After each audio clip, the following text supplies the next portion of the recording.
America's second-class citizens, how criminal justice pipelines manufacture displacement, and how we can reverse it.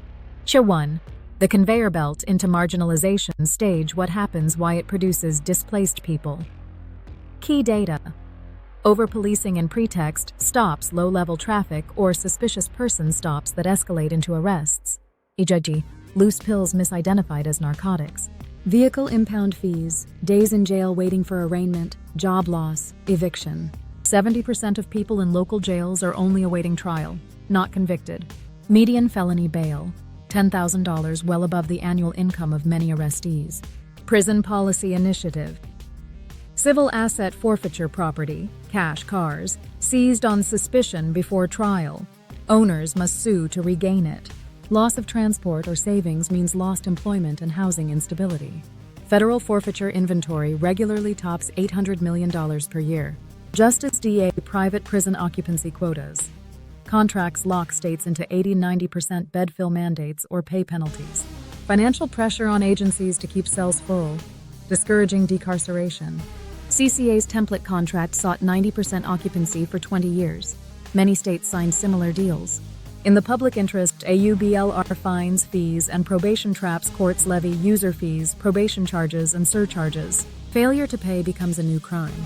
Poverty turns into technical violation arrests, deeper debt, prolonged supervision. In Georgia, 3/4 of misdemeanor probationers fell into arrears despite a 1983 SCOTUS ban on jailing people solely for poverty. JCAOC Georgia Budget and Policy Institute. Untreated addiction and mental illness jails serve as default detox and psych wards. Cycling in and out compounds trauma and homelessness. Los Angeles' Rapid Diversion kept thousands out of jail for 6.7 M a year. Recidivism and homelessness dropped. Lest these overlapping systems create a feedback loop. Arrest, detention, debt, job, housing loss, rearrest for poverty-related offenses. The result is a caste of Americans functionally excluded from full civic life. 2. Constitutional tensions. Color of law versus rule of law, probable cause shortcuts. Pretextual stops and canine sniffs stretch Terry v.Ohio standards, especially when officers rely on vague odor or furtive movement claims. Due process gaps. Asset forfeiture hearings are civil, so no public defender is guaranteed. The burden of proof flips onto the owner. Equal protection gaps.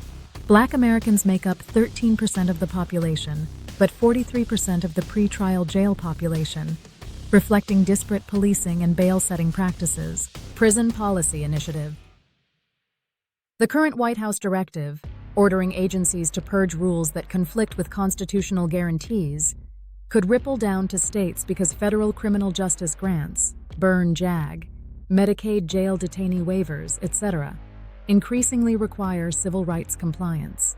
Expect counties to revisit bail schedules, search policies, and forfeiture practices to keep funding streams. 3. 10 evidence-based cures reform mechanism, why it works, and minimum occupancy clauses.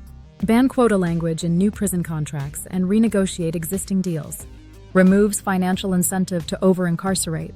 Several states, e.g. Colorado, have already legislated this. Tie forfeiture to conviction. Require a criminal conviction before permanent forfeiture. Direct proceeds to legal aid funds, not police coffers. Discourages policing for profit and funds defense for indigent owners. Universal cite and release for low-level offenses. Make summons the default for misdemeanors and traffic infractions.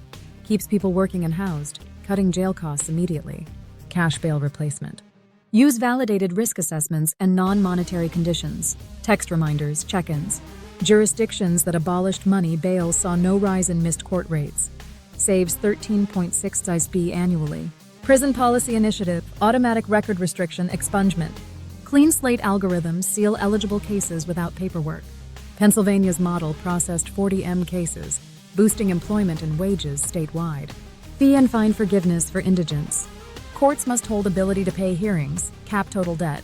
Prevents technical violation jailings banned by SCOTUS, yet still common in practice. JCAOC Mentalhealth and Addiction Diversion. Expand rapid diversion docks inside arraignment court. Fund treatment slots. RAND study. Participants had lower rearrest rates and cost less than jail. LAist Harmreduction legalization. Decriminalize fentanyl test strips and syringe exchange. Embed Narcan in transit hubs.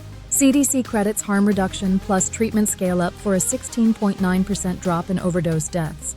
June 2023, June 2024. The White House Houston Chronicle Housing First Reentry. Guarantee 6-month rental vouchers and ID reinstatement for anyone exiting jail 14 days. Stable housing reduces recidivism by up to 20%. Shift funding metrics.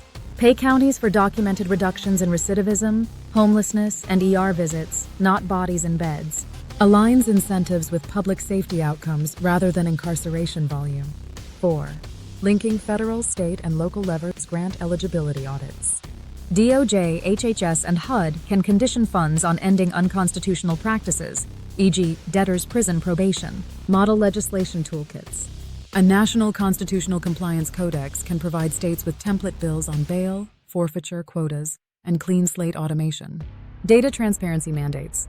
Require every county to post monthly dashboards on arrests, bail, jail occupancy, overdoses, and diversion outcomes, enabling watchdogs to spot rights violations quickly. 5. A roadmap to restoration. Short term. 6 Chapter 12 MU. Enact, cite, and release. Pilot diversion courts. Pass test strip decriminalization. Mid-term, 1 to 3 years. Sunset occupancy clauses. Roll out automatic record restriction. Convert empty jail wings into treatment beds. Long-term, 3-5 years. Replace money bails statewide. Reinvest billions saved in community mental health clinics, vocational apprenticeships, and permanent supportive housing. Restoring full citizenship to the millions harmed by over-criminalization is not charity. It is a constitutional obligation and an economic multiplier. When we trade court debt and cage quotas for due process and treatment, we turn displaced people back into neighbors, workers, and taxpayers. Bottom line, a safer, freer society costs less and honors the promise that rights belong to all, not just the unaccused.